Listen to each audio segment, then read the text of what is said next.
और मिलता रहे और मिलता रहे और किसी को ना मिले, सिर्फ मुझे ही मिले, मेरे पास ही रहे, ये मोह है।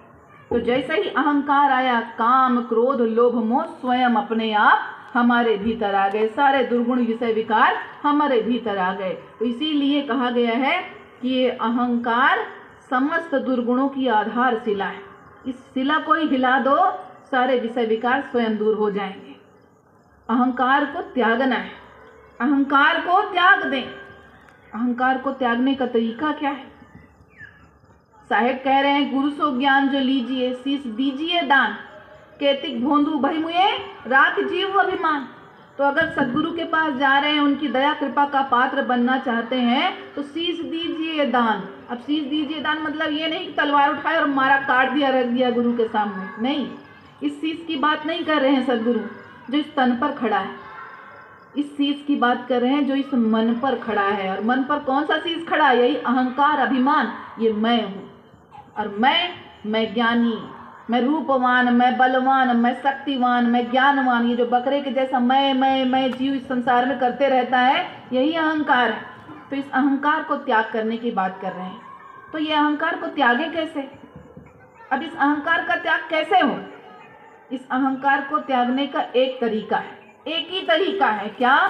सदगुरु के चरण शरण हो जाना, सदगुरु के चरणों में पूर्ण समर्पण कर देना, सदगुरु के पूर्ण समर्पित हो जाना। जब हम सदगुरु के पूर्ण रूप से समर्पित होंगे, पूर्णतया समर्पित होंगे सदगुरु के, पूर्ण भाव से सदगुरु के समर्पित होंगे, उनके चरण शरण होंगे, तो क्या कहेंगे? क्या कहेंगे? मेरा मुझ में कुछ नहीं, जो कुछ है सो तोर, तेरा तुझको सौंपते क्या लागे है मोर। यही तो कहेंगे ना कि अब मैं नहीं हूँ, मेरा कुछ नहीं, जो कुछ भी है वो तुम हो और मेरा सब कुछ तुम्हारा है। तो जब मैं ही नहीं रह गया, मेरा नहीं रहा, मैं तुम हो गया, मेरा सब कुछ तुम्हारा हो गया, तो कहाँ का अहंकार? सब कुछ निकल गया, सब कुछ छूट गया। और अहंकार छूटा तो सारे दुर्गुणों से हम स्वयं मुक्त हो जाएंगे और परमात्मा से युक्त हो जाएंगे। तो साहेब के समर्पित हों। जब तक मेरी मेरी कहें, तब लग काज एको न सरे, और जब मेरी मेरी मिट गई, तब प्रभु आए संवारहि काज। तब साहेब, तब परमात्मा, तब सदगुरु सारे कार्य संभालते हैं, सारे कार्य संभालते हैं। तो जब लग मेरी मेरी कहे, तब लग काज एको न सरे। जो हम सोचते हैं कि सब हम कर लेंगे, ये मैंने किया, ये मैंने किया, ये मैंने किया, हमने कुछ नहीं किया, हमसे क्या हो सकता है? हमारी क्या औकात है, हमारी क्या बिसात है जो उनके बनाए लोक में हम कुछ कर सकें? जब मेरी मेरी मिट गई, तब प्रभु काज संवारहि आठ। जब ये मेरी तेरी हो गई कि मैं कुछ नहीं साहेब, अब सब तुम, अब मेरा कुछ नहीं, अब सब कुछ तुम्हारा। तुम जैसे चलाओगे उधर चलूंगा, तुम जो राह दिखाओगे उस राह पर चलूंगा, तुम जो कहोगे वो करूंगा, क्योंकि मैं नहीं, अब मैं तुम हो गया। तो ये अहंकार का विसर्जन ही तो है, ये अहंकार को छोड़ना ही तो है। और तब प्रभु काज संवारहि आए, तब साहेब हमसे रीझेंगे, प्रसन्न होंगे, खुश होंगे, और फिर ऐसा काज संभालेंगे, हमें ऐसे सदगुरु से, परमात्मा से मिलाएंगे, आवागमन के बंधन से मुक्त कराएंगे, हमारे काज को संभालेंगे। अब काज क्या? यही एक ही काज है, मनुष्य का एक ही काम है, मनुष्य का एक ही काज है। क्या? परमात्मा से मिल जाना। तब प्रभु काज संवारहि आए। और इस कार्य को कौन संभालेंगे? सदगुरु। बस उनको स्वयं को सौंप तो दो। तो स्वयं को सौंपना ही गरीबी है, स्वयं को सौंप देना ही गरीबी है। अहंकार को सदगुरु के चरणों में समर्पित कर दो। अब मैं कुछ नहीं, सब आप। अब आप जो करेंगे वो मैं करूंगा, आप जो चलाएंगे वो मैं चलूंगा, आप जो कहेंगे वो मैं करूंगा। सदगुरु के मन में स्वयं के मन को मिला देना, सदगुरु के विचार में स्वयं के विचार को मिला देना, सदगुरु की आज्ञा में स्वयं को समर्पित कर देना, सदगुरु की इच्छा स्वयं की इच्छा बना लेना। बस यही समर्पण है, और यही समर्पण ही भक्ति है।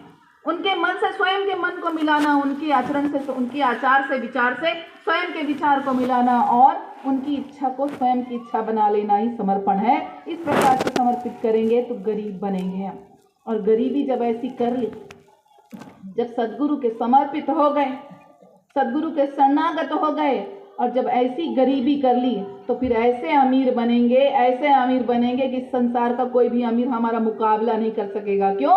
क्योंकि हम सत्य नाम के धनी बनेंगे, और जो सत्य नाम का धनी बनेगा वो परमात्मा को प्राप्त कर ही लेगा। इस बात में कोई दो राय है ही नहीं।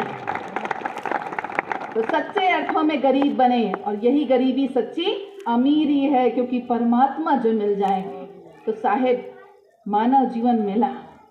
समझे, हम मानव जीवन मिला है, परमात्मा को पाने का अवसर मिला है। परमात्मा को पाने के लिए सद्गुरु हमें राह दिखा रहे हैं। हमें तो करना बस इतना है कि उनके शरणागत हो जाना है, स्वयं को उनके समर्पित कर देना है, स्वयं को उनके हवाले कर देना है और अपना जीवन सफल बना लेना है। तो माया के हवाले खुद को ना करें, सद्गुरु के हवाले खुद को करें और अपना जीवन सफल बनाएं। आप सबसे बस इतना ही कहूंगी। बड़े सुंदर कार्यक्रम का आयोजन किया। इस पावन स्थली पर इतने सुंदर कार्यक्रम का आयोजन अब से पहले क्यों नहीं हुआ, मुझे शिकायत है इस बात की। आपका